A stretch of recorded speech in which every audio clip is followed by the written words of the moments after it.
अस्सलाम वालेकुम स्टूडेंट्स। तो आज की ये वीडियो बनने जा रही है कि एमपीटी के ऊपर। एमपीटी की प्रिपरेशन आपने कैसे करनी है, कौन कौन से टॉपिक्स के ऊपर आपने फोकस करना है, मैंने कैसे प्रिपरेशन की थी, मेरे कौन से सोर्सेज थे, किस सोर्सेज से मैंने प्रिपरेशन करके अपना एमपीटी क्लियर किया था, और आप कौन कौन से सोर्सेज यूटिलाइज कर सकते हैं, और एमपीटी के लिए हमें कितना पड़ेगा, हमें उसको फुल फोकस के साथ करना चाहिए या सिर्फ सीएसएस के ऊपर फोकस करना चाहिए और एमपीटी को एक साइड पर कर देना चाहिए। 200 मार्क्स हैं, 200 में से 66 तो आ जाएंगे इजीली, वो तो कोई इशू नहीं होगा ना आपके लिए। तो सी एमपीटी छोड़ देते हैं, एंड वाले दिन जाएंगे, एंड वाले दिन देख लेंगे, चीज़ों को देख के एमपीटी कर लेंगे। अगर करंट सिनेरियो की बात की जाए ना, तो अब पाकिस्तान की जो एफपीएससी का रूल बनता जा रहा है, ये भी आस्ता आस्ता जाता जा रहा है यूपीएससी की तरफ। जिस तरह यूपीएससी करती है कि वो अपने पहले पेपर में सारे बच्चों को उड़ा देती है, इतने कम बच्चे रह जाएं कि वो जितने कम पेपर चेक करें। फॉर एग्जाम्पल, पहले आप देखते थे कि एमपीटी बहुत ईजी आता था, आपके लिए इजी सोल्व करना बड़ा मुश्किल आता था, लेकिन जैसे ईयर बाय ईयर वाइज आप जाते जाए, 2023 में डिफिकल्ट आया, 24 में उससे ज़्यादा डिफिकल्ट आया, और 25 में सबसे लेंथी एंड सबसे डिफिकल्ट आया। ये डिफिकल्टी की क्या वजह है? ऑलरेडी 35,000 या 40,000 स्टूडेंट अप्लाई कर देते हैं। अगर 35,000 में से 30,000 क्लियर कर दें और वो अपीयर हो पेपर्स के अंदर, और 25,000 स्टूडेंट्स जो है ना वो पेपर जो रिटर्न में अपीयर हो जाएंगे।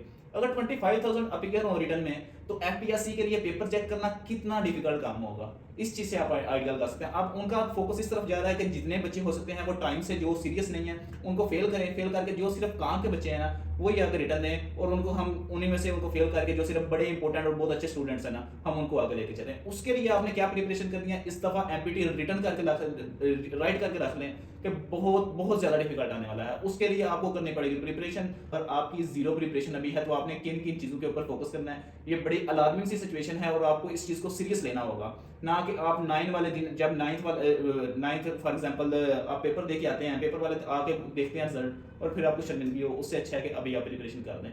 तो प्रिपरेशन के लिए मैंने कौन से सोर्सेज फॉलो किए और किन किन चीज़ों को मैं लेके चला, और आपको कौन कौन से फॉलो करने चाहिए। लाइक अगर मैं अपनी बात करूं तो मेरे पास तो ये रजिस्टर जो है ना, ये सारा एमपीटी का है, इसके ऊपर सारा मैंने एमपीटी का नादर जो है ना जितना भी है इसके ऊपर दिखा था। लेकिन अगर मैं अभी आपको एक्सप्लेन करना स्टार्ट करूँ ना, तो आपके लिए मेरे लिए बड़ा लेंथी हो जाएगा, और मैंने जो दूसरी वीडियोस बनानी है उधर से रीडायरेक्ट होगा। मैं आपको सोर्सेज बता दूंगा कि आपने किस किन सोर्सेज से प्रिपरेशन करनी है और कैसे उनको रीट्राई कर करके आपने उनको मॉक्स कैसे उनके लेने हैं। तो आज की इस वीडियो में इसी के ऊपर डिस्कशन होगी। अगर एमपीटी की बात की जाए ना, 20 मार्क्स तो उसके इस्लामिक स्टडीज के होगी, और इस्लामिक स्टडीज अगर आप प्रिपरेशन करेंगे पास्ट एमसीक्यूज से, या फॉर एग्जांपल अगर आपको किसी ने कह दिया कि पास्ट पेपर्स जो है ना उनको उठा लो, और पास्ट एमपीटी के पेपर और जो आपके रिटर्न के पेपर होते हैं उनके एमसीक्यूज कर लो, आपका एमपीटी हो जाएगा। वो वाली बात नहीं रही। अब चीज़ें चेंज हो रही हैं, सिनेरियो चेंज हो रहा है। आप तरीका थोड़ा सा डिफरेंट है। आपने क्या इंप्लीमेंट करना है, आपने पास पेपर सारे उठाने हैं। फॉर एग्जांपल इस्लामिक स्टडीज है, आपने इस्लामिक स्टडीज के पास पेपर उठाने हैं, इस्लामिक स्टडीज के पास एमपीटी के सबसे पहले पेपर उठाएं, फिर उसके बाद दूसरे जो हमारे पेपर हैं रिटर्न वाले, उनके एमसीक्यूज उठा लें। उनका एनालिसिस आपने करना है कि फॉर एग्जांपल कितने एमसीक्यूज किस टॉपिक से आ रहे हैं, सीरत नबी से कितने टॉपिक्स आ रहे हैं, जो वार्स हुई हैं वार से कितने आ रहे हैं, और कौन कौन से आ रहे हैं। फिर उसके अकॉर्डिंग थीम प्रिपेयर करना शुरू करना, लाइक जितनी वार्स हुई हैं उस वार में क्या हुआ, कितने शहीद हुए, किसको सक्सेस मिली, किसको ना मिली, कैसे कैसे चीज़ें आगे चली। ईयर वाइज आपने वो सारी चीज़ें प्रिपेयर करनी है। आपको मैं सोर्सेज बता दूंगा, कुछ वीडियोस बता दूंगा, उनसे आपको हेल्प मिलेगी, और अगर उन चीज़ों को उस तरह लेके चलेंगे फिर आपको इसमें सक्सेस मिलेगी। लेकिन अगर आप कह रहे हैं कि सिर्फ आप किसी वेबसाइट के ऊपर जाके मॉक दे देंगे उधर से हो जाएगा, वो वाला काम अब नहीं होने वाला, क्योंकि चीज़ें काफ़ी डिफिकल्ट हो गई हैं। अगर उर्दू की बात की जाए तो 20 मार्क्स हैं, इसकी भी क्वाइदा और काफ़ी इस तरह की चीज़ें हैं जो आपको प्रिपेयर करनी पड़ेंगी। इंग्लिश की बात कर लें, 50 मार्क्स हैं, 50 मार्क्स को डिस्ट्रीब्यूशन कैसे होती है?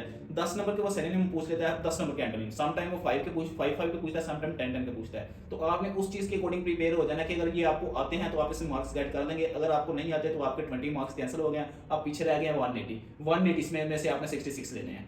आगे बात आ जाता है करेक्शन की। 5 मार्क्स की आपकी इंग्लिश की करेक्शन आएगी। पैराग्राफ कितना मार्क्स का? 5 मार्क्स का आ जाएगा, समटाइम 10 मार्क्स का पैराग्राफ आ जाता है। पैराग्राफ में आपसे ढूंढ के अपने आंसर देने होते हैं।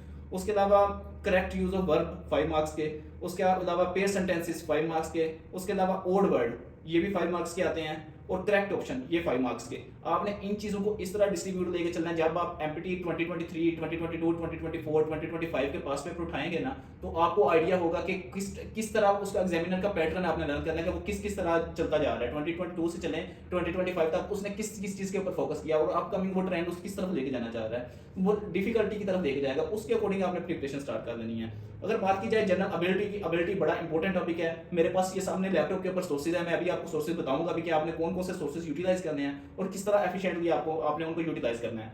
उसके अलावा एमपीटी के लिए मेरे पास तो सिर्फ ये एक पेज है, मैंने इसके ऊपर सारे फार्मूलास लिखे हुए थे और डेली मैं अपने फार्मूला को रिवाइज करता था, कोई भी एमपीटी का क्वेश्चन उठाता था उसको सोल्व करता था। तो आप फॉर एग्जांपल इसमें कौन कौन से टॉपिक्स मैंने करके रखे हुए थे, रेशो किया था, डायरेक्ट इनवर्स प्रोपोर्शन किया था, पार्टनरशिप वाले क्वेश्चन किए थे, प्रोबेबिलिटी का किया था, age problem, time and work, उसके अलावा प्रॉफिट लॉस रेशो, उसके अलावा अलजबरा हमारा आ जाएगा, उसके अलावा मीन मीडियन मोड रेंज, ये एवरेज, ये सारी चीज़ें आ जाएंगी। 11 नंबर पे स्पीड डिस्टेंस फार्मूला आ जाएगा। लाइक मैंने तो ये 11 चीज़ें की थी, अगर आप भी 11 कर लेते हैं तो आपको काफ़ी हद तक ये निकल जाएगा, लेकिन इस दफ़ा बड़ा डिफिकल्ट होने जा रहा है, इसलिए बी ब्रेव स्टूडेंट, बहुत ज़्यादा इंपॉर्टेंट होने वाला है। उसके बाद अगर बात की जाए कि आपने जो जनरल साइंस है, उसमें जनरल साइंस में क्या क्या चीज़ें हैं, उसमें करंट अफेयर है, आपका पाक अफेयर है और आपका एवरीडे साइंस है। ये आपने किससे करना है, ये भी सोर्सेज मेरे सामने ओपन है। तो आइए चलते हैं अपनी स्क्रीन की तरफ, उसमें मैं आपको बताता हूँ कि ये सोर्सेज आपने कैसे कैसे क्लियर करने हैं और किस तरह ये सोर्सेज आपके लिए काफ़ी ज़्यादा हेल्पफुल साबित हो सकते हैं। तो without wasting time let's move on our screen.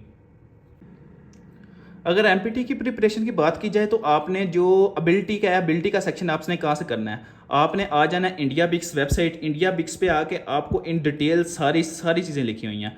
For example अगर आपने परसेंटेज के क्वेश्चन करने हैं, इधर से उसको फोल्डर को ओपन करेंगे, उसके मॉक्स अटैम्प्ट कर लें, पार्टनरशिप के करने हैं उधर से कर लें, कैलेंडर के करने हैं उधर से कर लें, क्लोक के करने हैं इधर से कर लें, एवरेज, एरिया, जो आपको लगता है। आपने जब सबसे पहले एनालिसिस कर लिया तो आपको पता चल जाएगा कि मैंने किन चीज़ों के ऊपर फोकस करना है। फिर उन चीज़ों के आके इधर जाके सबसे पहले एक यूट्यूब पे वीडियो देखें, वीडियो देखने के बाद इधर आकर प्रैक्टिस करना स्टार्ट करेंगे। जितनी ज़्यादा प्रैक्टिस करते जाएंगे उतनी ज़्यादा आपकी इन डेप्थ ही होगी और आपको चीज़ों का आइडिया होगा। और ये इंडिया बिक्स वो वेबसाइट है जहाँ से सम टाइम एग्जामिनर डायरेक्ट इधर से कॉपी करता है और आपके एमपीटी के लिए उधर पेस्ट कर देता है। सो ये वेरी वेरी इंपॉर्टेंट फॉर आपकी एबिलिटी। तो एबिलिटी आपने इधर से प्रिपेयर करनी है और वीडियोस आपने कौन सी देखनी है, आपने सीधा यूट्यूब पे जाना है और कहना है उधर जाकर लिखना है CSP's एमपीटी प्लेलिस्ट। तो एमपीटी के लिए उन्होंने लास्ट ईयर बहुत अच्छी प्लेलिस्ट बनाई थी, काफ़ी ज़्यादा हेल्पफुल साबित हुई थी। तो अगर वो आप वॉच कर लेते हैं तो आपका काफ़ी हद तक चीज़ें निकल जाएंगी। बाकी बात करते हैं कि आपने इस्लामिक स्टडीज़ कैसे करनी है। इस्लामिक स्टडीज़ का सेम फार्मूला है कि आपने पहले जितने प्रीवियस पास्ट पेपर हैं ना उनका एनालिसिस करें, आपको चीज़ों का आइडिया हो कि कौन कौन सी चीज़ें एग्जामिनर डिमांड कर रहा है और कौन कौन सी इंपॉर्टेंट है। उसके बाद आपने आ जाना है सीधा इसके ऊपर, इस वीडियो के ऊपर। ये भी प्ले लिस्ट CSP की डॉक्टर हारिस सलीम की है, बहुत अच्छे टीचर हैं इस्लामिक स्टडीज़ के, बहुत अच्छे। लाइक मुझे तो बहुत ज़्यादा अच्छे लगे हैं। आई डोंट नो अब आपको कैसे लगते हैं या क्या आपका रिव्यूज़ हैं इनके बारे में, लेकिन अगर आप इनकी ये प्लेलिस्ट देख लेते हैं इस्लामिक स्टडीज़ की तो आपकी इस्लामिक स्टडीज़ काफ़ी हद तक क्लियर भी हो जाएगी और आपके थीम भी प्रिपेयर हो जाएंगे। ये CSP का बहुत अच्छा स्टेप था उन्होंने जो लास्ट ईयर लिया और काफ़ी लोगों के लिए हेल्प साबित था। बाकी अगर बात की जाए करंट अफेयर, पाक अफेयर और जो है ना एवरीडे साइंस, ये चीज़ें आपने किधर से करनी है। एवरीडे साइंस ये सामने आपके पास पड़ी हुई है, इधर आ जाना है, इधर से आके एवरीडे साइंस की आपने प्रैक्टिस कर देनी है। उसके अलावा अगर बात की जाए करंट अफेयर्स की, ये देखें मंथली करंट अफेयर 2025। सबसे पहले मंथली करंट अफेयर की यूट्यूब पे कोई वीडियो देख लें मंथ वाइज। फॉर एग्जांपल जनवरी में कौन से करंट अफेयर थे, अगस्त में कौन थे, सितंबर में कौन से थे। आप देखें कि एमपीटी कब बना है। एमपीटी फॉर एग्जांपल अगर हम उनकी वेबसाइट पे जाएं तो उससे पता चल रहा है कि एमपीटी की डेट आई थी 25 अगस्त को।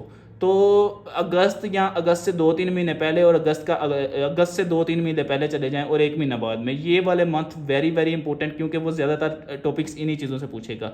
तो आपने उस चीज़ के रिलेटेड जो करीब तरीन आपके मंथ है ना उनके ऊपर ज़्यादा फोकस करना है, उनको प्रिपेयर कर देना है। और जैसे ही आप इधर ये टेस्ट पॉइंट के ऊपर आएंगे, आके इधर आपने अटैम्प्ट देनी है और इधर से आप अपने जो है ना MCQs डेली बेसिस पर रिवाइज करते जाएं, आपका काफ़ी हद तक चीज़ें करंट अफेयर इधर से हो जाएगा। बाकी रही पाक अफेयर के लिए भी आपने ये पाक MCQs फॉलो कर दें या test.pk फॉलो कर लें, दोनों अच्छी हैं, दोनों पे आकर प्रिपरेशन करते रहें तो आपकी ये हो सकती है। तो इसके लिए स्टूडेंट टाइम बिल्कुल वेस्ट ना करें। अगर मेरे पास तो इतना टाइम नहीं है कि मैं स्पेशल इसके लिए वीडियो बनाना स्टार्ट करूँ। आप अगर आप कहेंगे तो मैं बना भी दूंगा, लेकिन ये सोर्सेज मैंने आपको बता दी हैं, इनफ हैं। उसके अलावा यूट्यूब के ऊपर और भी काफ़ी प्लेलिस्ट बनी हुई हैं, वो भी अगर आप देख लें तो आपका काफ़ी हद तक चीज़ें क्लियर हो सकती हैं। लेकिन सबसे पहला फार्मूला हमेशा याद रखना है कि जो पास्ट पेपर है उनको उठाएं, एग्जामिनर का पैटर्न रीड करें, पैटर्न रीड करने के बाद प्रिपरेशन स्टार्ट करें। यस स्टूडेंट्स, उम्मीद करता हूँ कि आपको ये वीडियो आई होगी पसंद और आपको आइडिया हो गया होगा कि आपने चीज़ों को कैसे लेके चलना है और किस तरह आपने चीज़ों को प्रिपेयर करके आगे अपनी एमपीटी में प्रिपेयर करना है। अभी भी अगर आपका कोई कन्फ्यूजन है, कोई डाउट है, कोई किसी और सोर्स का पता नहीं चल रहा, किसी की समझ नहीं आ रही, मुझे डीएम कर दें, मैं आपको वो सोर्सेज शेयर कर दूंगा। नेक्स्ट आप पे डिपेंड करता है कि आपने एफर्ट कितनी करनी है और हार्ड वर्किंग कितनी करनी है। टाइम वेस्ट बिल्कुल ना करें और अपने कैरियर के ऊपर फोकस करें। अगर एमपीटी क्लियर होगा तो सीएसएस रिटर्न में जाओगे, अगर एमपीटी ही नहीं क्लियर होगा पूरा 1 साल वेस्ट होगा, और नेक्स्ट ईयर में मे भी क्लस्टर बेस आ जाए तो चीज़ें कुछ डिफरेंट डायरेक्शन में चली जाएंगी। उम्मीद करता हूँ कि आपको ये वीडियो काफ़ी हेल्पफुल साबित हुई होगी, और without wasting time start working on your MPT preparation. Thank you, अल्लाह हाफिज़।